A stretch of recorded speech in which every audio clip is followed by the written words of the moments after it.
No worries. We're still starting earlier than most people do.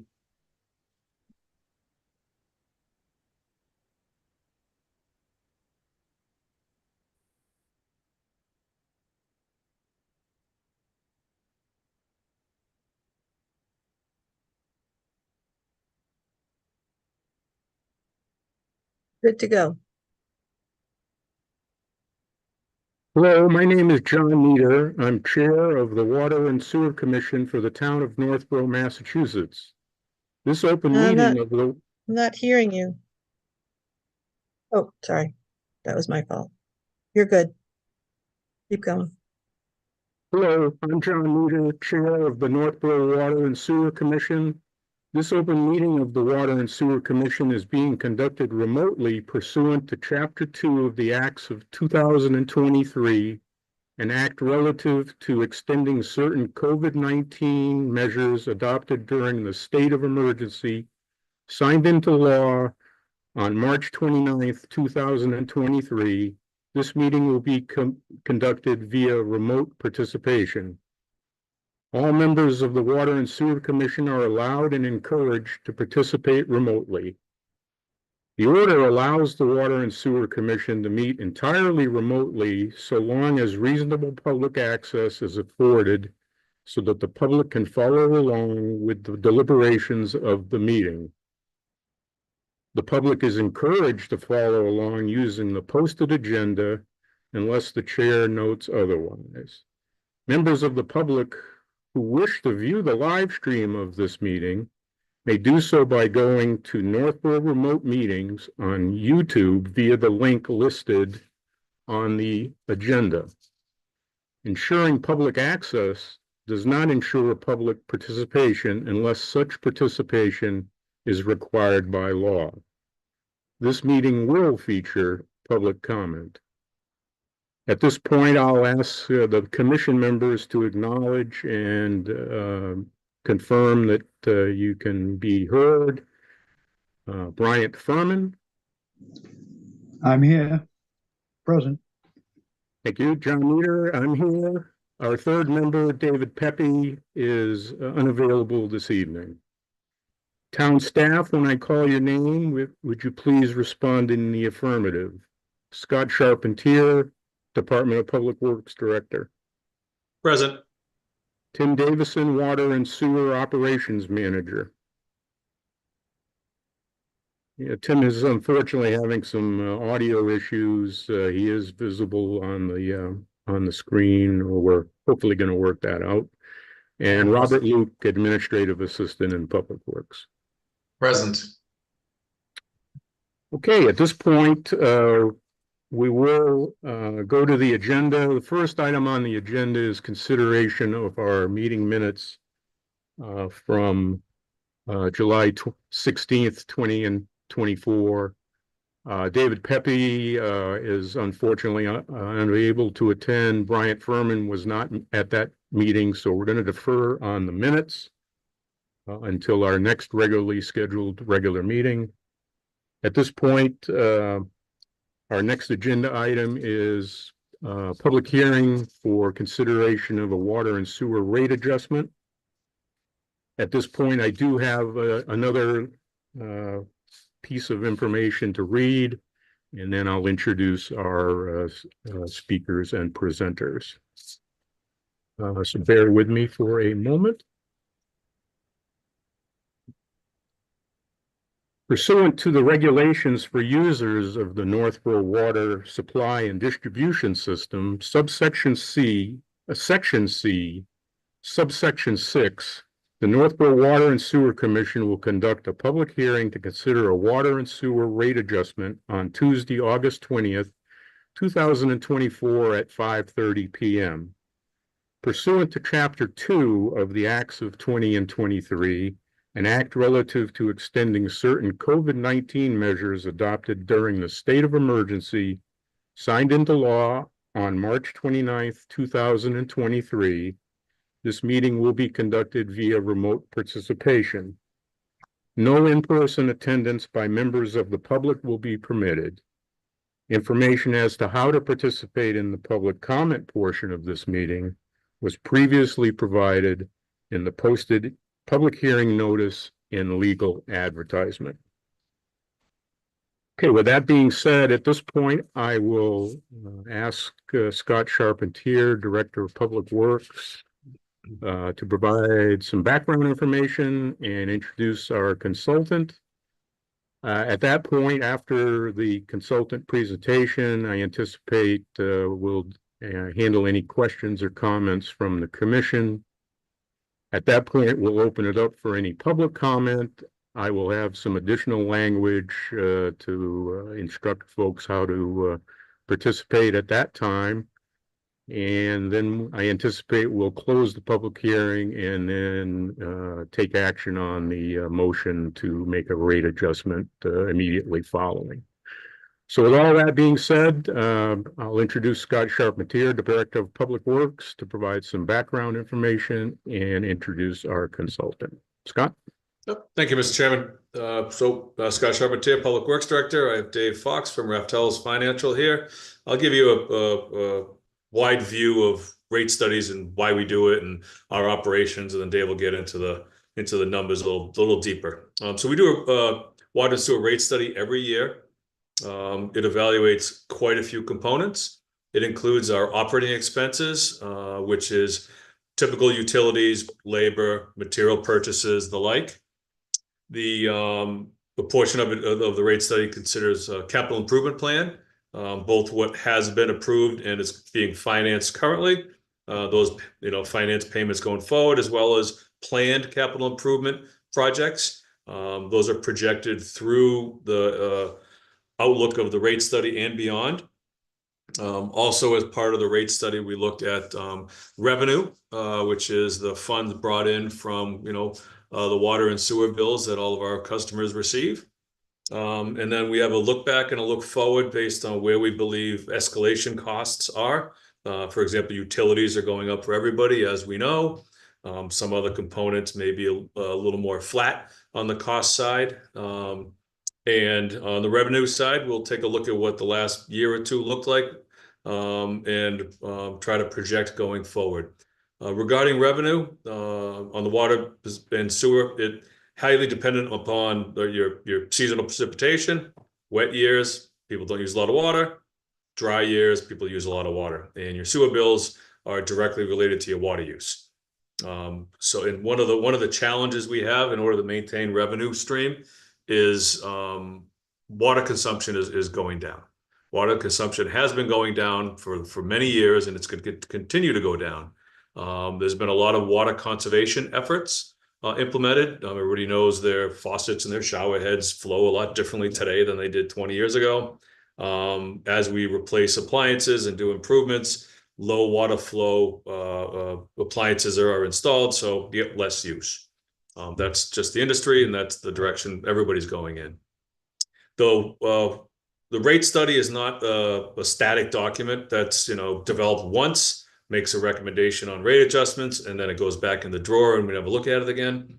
It's a living document that I work on throughout the year and utilize Raftellus' expertise and Dave specifically to vet out some of my assumptions and ideas. For example, at the end of the fiscal year, we put in all of last fiscal year's revenue, look for any anomalies. Right around the calendar year end, we're developing our operating budget to be presented to the various boards and committees. We put those actual projected operating budget values into the rate study. And after the operating budget is developed around the holidays, right afterwards, we're jumping into capital. We develop our capital plan. Now we all go to town meeting. Things get approved or amended as needed at town meeting floor. We then incorporate all of that information to the rate study again. And then we start all over again when July comes and the fiscal year starts. So like I said, it's a living document. It's a lot of work. There's no way I could do it without Raftellus, and I'd like to think that they need a little bit of me as well. So that's how we got to where we are today. And Dave, if you want to get into the little more of the nuts and bolts, that'd be great. Sure, Scott, I'd be happy to. And for the record, I certainly could not do it without you. A lot of effort on your end. So thanks for keeping me on task as well and giving us all we need to be able to accomplish this. So My name is Dave Fox. I'm a vice president with Raftellus. We're the largest firm in the country, predominantly focused on water and sewer, rate and financial planning matters.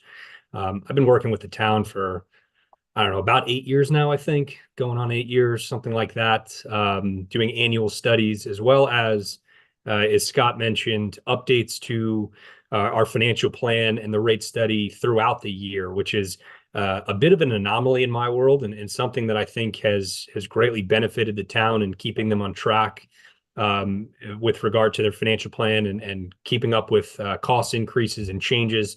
As Scott mentioned, financial plans are living, breathing documents. They're not something that can just be, completed once and set in stone. Unfortunately, the water and sewer industry changes rapidly with regard to regulations, with regard to the new need for new capital improvements. And as Scott mentioned, the fluctuations in consumption, which happens annually just due to weather. Like last year, we had a very, very wet season. Consumption declined accordingly. We're seeing a little bit of that this year as well. But as Scott mentioned, we're also seeing just reductions in per capita consumption, pretty much a linear trend downward, depending upon the year, maybe about 1 to 3%. Predominantly, in my opinion, at least, just due to the implementation of high efficiency fixtures, low flow toilets, low flow shower heads, things like that. I think maybe a little bit of a general awareness around, conserving water is the right thing to do. Conserving water can help reduce customers' bills. I think there's a little bit of that going on as well as people are starting to pay attention to household expenditures. But I think the predominant reason we're seeing the reductions in per capita consumption annually is just really the efficiency that we're seeing in fixtures. So for all those reasons, these, the financial plan that we established, and I'll get into that in just a little bit, does change frequently. And I applaud the town for not only looking at this once a year, but looking at it throughout the year as well, and understanding how those costs are changing, even midway through a fiscal year. We have developed several years ago, and we continue to use, because it's working very well, a financial planning model, which allows us to do a lot of the things Scott already mentioned, review historical actuals, how costs are changing, how consumption is changing, your revenue stream is changing. But also, and I think equally, if not more important, is understanding with the best information we have today, where your cost structure for the water and sewer funds are going over the next 5 years. A lot of communities will just look at the next fiscal year in a silo, and that's all they're focused on, and they're ignoring potential significant increases or changes to operating expenses or capital improvements in years 2 through 5 of a forecast. So we think it's incredibly important to at least plan for the future with the best information we have today and start making adjustments, smaller magnitude adjustments now, rather than waiting until running up to that cliff and you might need a more major adjustment thereafter. So we take all your operating expenses, which Scott already went through in some detail, your existing debt service that you have for both water and sewer, and the capital improvements plan, the timing of capital improvements, the magnitude in terms of the dollar amount, how those capital improvements are going to be paid for, either through cash generated through a revenue stream in a given year to pay for that project in its entirety, or potentially even partial, potentially some grant funding, so money coming from outside sources to be able to offset capital improvements, which is fantastic that the town is able to take advantage of that at times, and new debt issuances. So long-term assets, paying for them over a longer period of time, reducing the burden on ratepayers in the interim. We established that. We also look at something I would refer to as more financial viability, which is, from my perspective, is kind of the reserve fund balances. It's the savings account of the water and sewer funds. Everybody on this call and everybody listening in from home, assuming we have folks out there, should have a savings account for their own what ifs that could potentially pop up. Water and sewer funds are no different. I mentioned before, water and sewer funds are incredibly capital intensive, and the scope and the landscape is changing rapidly with new regulations, new capital improvements popping up that we weren't planning for a year ago. The fluctuations in consumption.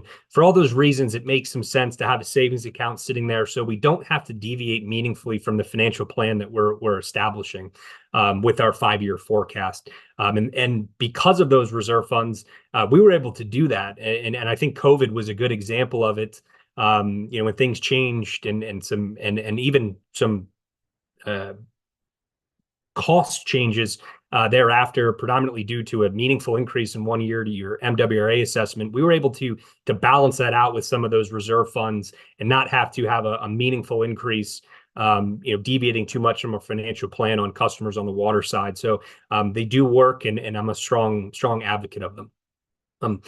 We take all that into consideration, kind of your existing revenue stream under the rates that you currently have under the books compared to the revenue requirements or the costs that you're seeing over the next 5 years, or where we think it's going, predominantly focused on the next fiscal year, which we're in right now, fiscal year 2025, but not losing sight of the 4 years thereafter, and determine how much of a rate increase for both water and sewer is needed to be able to not only support those cost increases and the costs that you're going to have annually, but at the same time maintain an adequate balance within your reserve funds to have that financial flexibility. I'll get to kind of a bit of a punchline here. What we're looking at for fiscal year 2025 is a 2% increase on water rates, and that is just the volumetric charges. There is a fixed charge component of the water revenue stream as well. The fixed charges are not, or the base charges are not going to increase, or not proposed to increase in fiscal year 2025.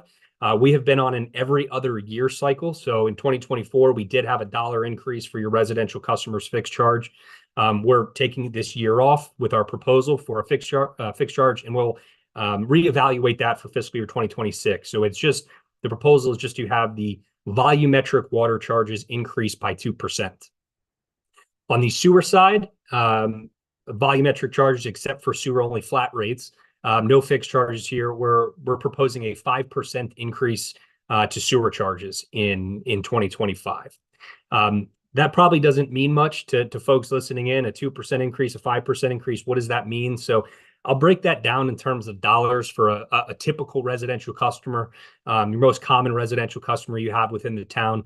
Currently, that customer is paying a combined water and sewer bill of about $359 per quarter.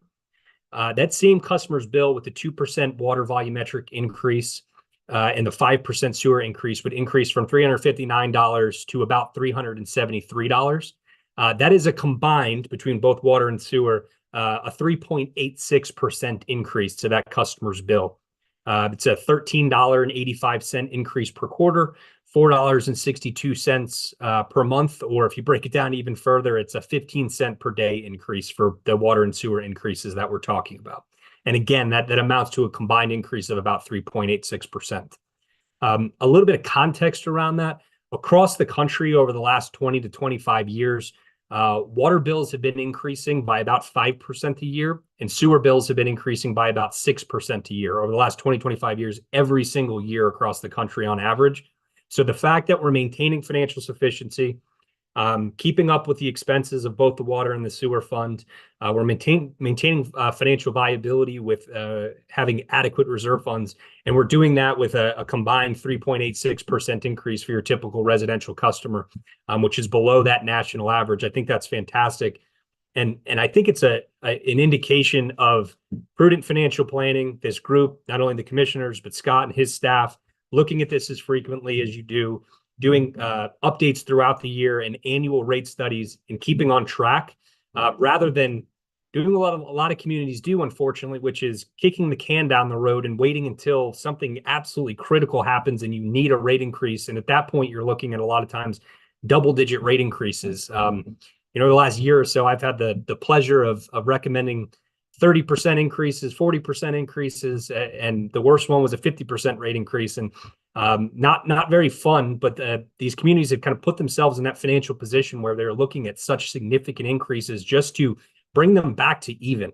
The fact that you're ahead of the game, you are not only even, you have financial health, you have financial viability, and you're continuing to do what you need to do to reinvest in the system for the residents of Northborough, while at the same time, having a 3.86 combined water and sewer increase is hats off to you. I applaud you for doing that. And I play a very small part in helping you accomplish that. And I think it's fantastic where you are. I want to just mention one more thing, and this is mostly for the commissioners, just before I wrap up and turn it over for any questions. We did deliver a report to the town, just kind of documenting our process, the results, the recommended rate increases. And one of those is a table where it shows your reserve fund balance, your beginning balance and your ending balance. You'll notice for fiscal year 2025 for water that the ending balance does not equal the deficit that is going to run in 2025, or the difference does not equal the deficit. The reason for that is there was a fiscal year 2024 appropriation for a capital line item, a capital project of approximately $210,000, which we're funding in 2025. And so we're reducing that fund balance by that amount in addition. So there's two components going on there. It's not very easily understood in that table, so I apologize. I just wanted to point that out. So if you did notice that difference, that is where that was coming from. With that being said, Scott, I don't know if you want to add any more to that, but I'll be happy to entertain any questions or comments that you might have at this point. No, that was a great summary and detailed explanation of how we got to where we are. Couple things for the residents to understand is that we are retail sales. We buy water on the wholesale market from the MWRA. They charge us approximately, actually a little more than 50% of our operating budget goes toward the authority for water purchase. And then we sell it on the market. And, we run the sewer side. We discharge our sewer to Marlboro. They send us a bill that accounts for approximately 50% of our sewer budget. And we, sell that sewer service to our residents. We are, literally the middleman in a retail market. One of the challenges is we, legally can't lose money, and we are not allowed to make too much money. Otherwise we get the eyebrows up when the auditors come in. So it's a balancing act we have every year. And like Dave said, with, the group on this call and the other financial members that we work with, it's, we've maintained a level of stability even through the pandemic that was, really admirable when you can look at some of the neighboring communities and what they've gone through. So that's all I got, Chair. Okay, I will ask if Bryant Furman has any questions or comments. This time, good presentation. Your audio was breaking up, but you can give me a thumbs up or Where's my hand? There it is. okay, all right. Audio's better. A little dirty. Just for the benefit of the audience, I do have a couple of questions, Scott, if I could. Certainly. I guess the biggest thing that we've had to contend with over the last decade, literally decade, has been the reserve of monies due to Marlboro. There is a town meeting coming up that requires a vote that Water and Sewer wants to encourage folks about. If you could speak on that. Certainly. Thank you. So we have a special town meeting scheduled for October 7th. There is expected to be 2 articles on it. One, I believe people have heard about, the fire station. There's another one on it for paying a prior year's bill. So as a municipality, if we have a bill from FY24 that we need to pay during FY25 and out of FY25 or fund balance, we need to go to town meeting to get town meeting approval to do so. When prior to settling the lawsuit with Marlboro, we were projecting what we thought the costs would be, the assessment from Marlboro would be annually. Once the settlement was reached, which occurred this past April, we were able to derive exactly what our FY24 final assessment from Marlboro will be. It was in excess of what we budgeted, but we have adequate fund balance to make that payment. So there'll be an article on the town meeting floor of approximately $540,000 or what have you. The exact number will be presented under the motion, and I'll present at the microphone what that means to our fund balance. But that is a procedural task that the town meeting voters need to engage in order for us to pay that last year's bill.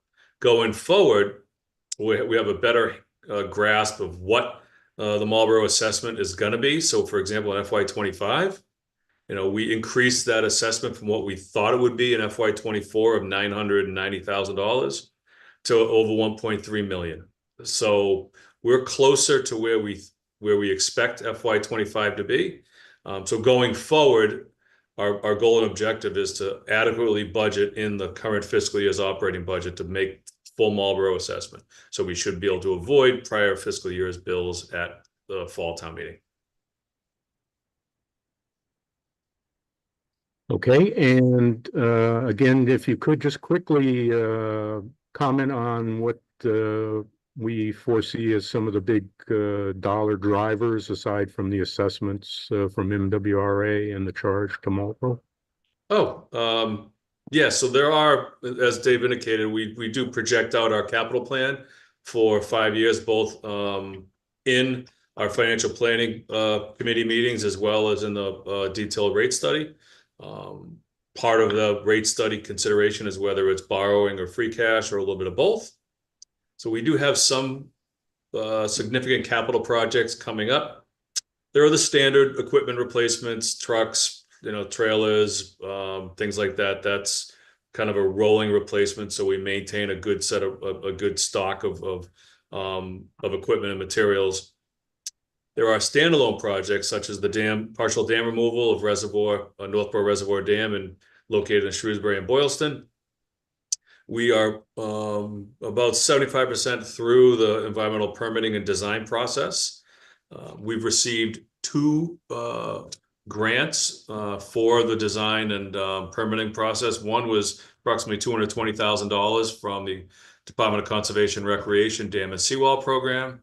We also received a $50,000 earmark from the state to help in funding the partial removal of the dam. We don't have a cost estimate for the removal. We expect it to be in excess of $1 million, but we will be applying again to the Dam and Seawall Grant Program to fund 80% of that removal. So we are projecting $500,000 in our capital plan for that removal for our local match. I just don't know what the number is going to be, but that has been built in. The Dam and Seawall Program has historically funded the implementation phase when they fund the design and permitting phase. So we're optimistic with that. There's also a capital improvement item in there for water main replacement and extensions. One of the focuses on that will be water quality and reliability. We have some long dead ends that taper down to 6 inches at the end, and they're low flow, low pressure. They're not looped. When you have a very long pipe that has 2 customers at the end, that water can get pretty old in the pipe. So there's certain water quality issues you have there. Looping it provides redundancy, more system flexibility, as well as better water quality and better fire suppression capabilities. So we've identified a few of those locations that would be viable for a water main extension project. Beyond that, the water division doesn't have any substantial standalone capital needs. The water storage tank, our primary water storage tank, Assabet Hill, was completely rehabilitated a couple of years ago, so that's in great working shape. The Edmonds Hill tank has been modeled to not provide any beneficial flow or pressure to the town. Sorry, Bryant. So it really is a surplus asset that will turn into a liability when it needs substantial work. So there may be a capital component of taking that offline in the future. One of the water systems capital, for lack of better terms, dreams is to have a redundancy connection to the MWRA through Marlboro. One of the benefits of settling the lawsuit with Marlboro and the change of elected officials there is we now have a good open line of communication, and I'm hopeful that they see the benefit in having a redundant connection to the authority, both through Northborough and Marlboro, that benefit both communities. They haven't been in favor of that in the past, but I guess, now that we're friends, we can all get along and maybe have a redundant connection for the authority. Okay, great. Just to close out the kind of the accounting side of the process. You do work closely with the town accountant through this process as well. And am I correct? These enterprise funds have to get certified by the state. Am I right about that, or? Yes, we worked through the finance department to go through the fund balance, free cash side of things, as well as the loan repayment schedules. The enterprise funds, water and sewer operate as independent enterprise funds. They're separate financial mechanisms from the town's general fund, and they go through the exact same auditing process that the general fund does. You know, for a number of years, I had a very long narrative on why the sewer fund retained earning balance was 4 times what the operating budget is, which is well in excess of pretty much any other community that I can imagine. That's no longer the case, which is good, and we do have adequate fund balance. But yeah, every single year we go through a full audit. Generally around November, we get our fund balance / free cash certified, at which point numbers like what Dave was talking about and earlier get switched over from uncertified to certified, and then they appear in the sort of in the bank account. Okay. I just have one quick comment and one other closing thing before we open it up for public comment. I personally want to express my gratitude to the rate-paying customers. Dave mentioned 50% increases. We had to endure 50% increases for about 5 years in a row, as I mentioned about 10 years ago, in order to deal with the Marlboro situation. So I want to thank the folks in Northborough, both residents and business owners, for your understanding during that period. And as you have heard, we're essentially now leaving that situation in a good situation financially. So thank you for that. Let me see. I believe that's it. Oh, I'm sorry. Scott, before we close the hearing, could you quickly give us a synopsis, because I anticipate we're going to go right into a motion on the rates. Just quickly, what we're dealing with percent-wise and what your timeline is for implementing those? Certainly. So to go over it one more time, the water volumetric increase proposed is 2%, 0 increase on the water base charge. The sewer volumetric charge increase is 5%. That applies to both the volumetric as well as the flat sewer. We adjusted the flat rate sewer customers, I don't know, 4 or 5 years ago, and now they parallel better what the those customers that have metered bills coming their way. The process going forward, once the hearing is closed and the commission acts on the adjustments, the town will send out a mailer to all customers, outlining the changes, the new rates. That's in accordance with our regulations. We give the customers advance notice prior to the rates becoming effective. The rates will become effective under next quarter's usage. So that would be October 5th would be approximately October 5th would be the first day the new rates are applicable, and they would see that in their, was it January bill, Rob? February 1st. The February 1st bill. So we give them advance notice so they're aware of the adjusted rates in the event that they want to modify their usage. Okay, great. Thank you very much. Yep. Bryant, I assume you don't have anything further comment-wise or question-wise? I do not. Okay. At this point, I will open the meeting for public comment, and I have some informational language here, and then we'll offer a brief period of time for folks to check in.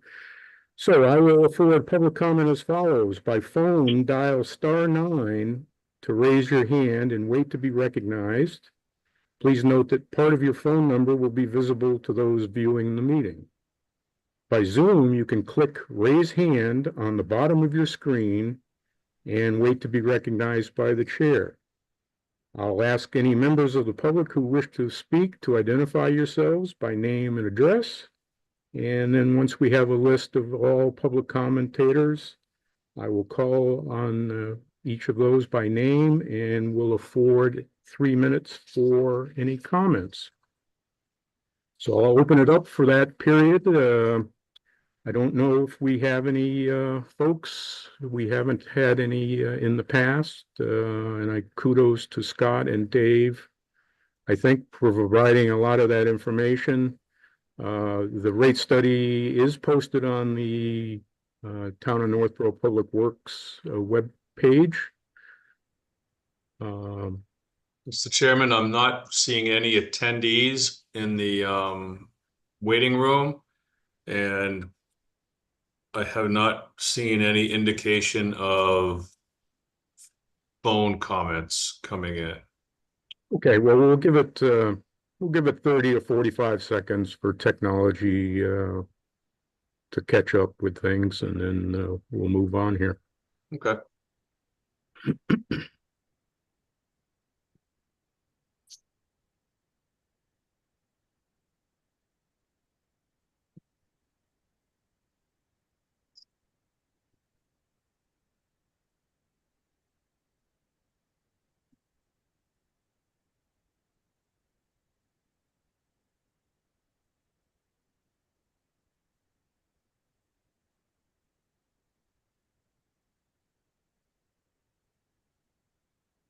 All right, I guess we'll going, gone, huh?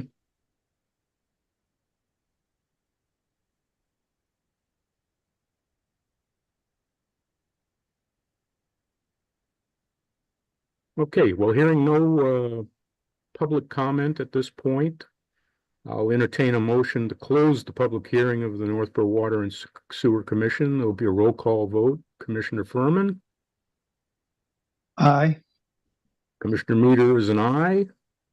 Commissioner Pepe is absent. And anything before we move on to the motion here? Okay, this will be a motion to adopt the water and sewer rates as presented to the commission tonight at the public hearing. Again, a roll call vote. Commissioner Furman, Aye. Commissioner Meter is an aye. And I guess final business, Dave Fox, again, thank you for your efforts and time. We appreciate it. It's always great to see you in person. We did meet with you at our meeting a month ago in person, and it's always great, and I appreciate your efforts, sir. My pleasure. I appreciate you all as well. It's great doing business with you, and it's nice to have clients like you. So thank you for your efforts. Thank you for being engaged and for the help that you provide me to be able to provide you assistance. So I do appreciate it. Thanks, Dave. Great. Thanks. All right. Okay, Dave. care. Do we have any other business that we need to conduct here, Scott Charpentier? Yeah, really quickly, just for the public knowledge, our sewer INI program is entering the next phase. INI is inflow and infiltration, identification and elimination. We're in a 15-year plan. This is year 7, so we're almost halfway mark. And we're going to be doing some smoke testing. So smoke testing is when you introduce smoke to a sewer system, and when the home or business is properly plumbed, the smoke comes out the vent stack and dissipates. If there is dry traps in the home, smoke may enter the home, or if there's an illicit connection, such as a sump pump tied into the sewer, or a sump pump tied into the laundry discharge, then the smoke will be identified in the home. The smoke is harmless. It's only an indicator. So residents out there, if you're watching and you have a floor drain in your basement or in your garage, or you have a slop sink you don't use very often, just put some water in it. That'll fill the trap so the smoke doesn't go through the trap. This is in a couple specific areas. We're not doing all of town. We're doing what's referred to as sub areas 3 and 5A. Those are Lower School Street and the Juniper Hill, Juniper Brook neighborhood, back behind the golf course. And then what I refer to as Upper Northgate or Chatfield Notch, and a little bit of like the Meadow Street area of Northgate. So every resident will receive a notification in advance, about a week and a half before the work is done. The work is scheduled to start, what is it, September 9th? And there'll be notifications that go out the week before Labor Day week. Our consultants will be doing it. They'll be easily identifiable.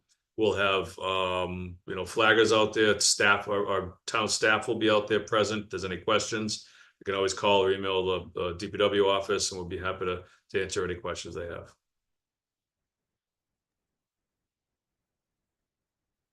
Okay, very good. Thank you very much. Yep. Do we want to set our next meeting at this point, or do you want to wait? We can probably wait. We're going to be starting the capital improvement process in September, I'm sorry, in October. So September, we start evaluating the needs in-house. So I think probably in October and November will be the appropriate time before the capital plan goes to the financial planning committee. And I'd also like to make sure we coordinate with Commissioner Pepe, so he's present. So maybe we just do it electronically at another time. Okay, and just one other quick thing, something that we're seeing in town. You may want to quickly mention that we're also going to start making consideration of on the water and sewer piece are the accessory dwelling units. Yes, that's one of the components we're working on for the next meeting. How we handle and treat accessory dwelling units. My office is currently looking at other communities. An accessory dwelling unit is, for example, you live in a house, you have a really nice big side yard. You decide to put up a tiny house or a really smaller home. It's on the same lot, but there is likely different residents. It's not necessarily your family. You could be renting it out, but that separate structure needs a water and sewer service. So we're currently evaluating what the most appropriate means are to provide water and sewer service to that accessory dwelling unit. And I expect at the meeting in October, late October, we'll have something prepared for the commission's consideration. All right, great. A lot of side business tonight. That was good. All right, so I think we're all set. Nothing further to come before the commission, so I will entertain a motion to adjourn the meeting of the Water and Sewer Commission. And again, a roll call vote. Bryant Furman. Aye. And John Meter is an aye. I thank you for all your efforts, and everybody be safe. Thank you. Thank you, Mr. Commissioner.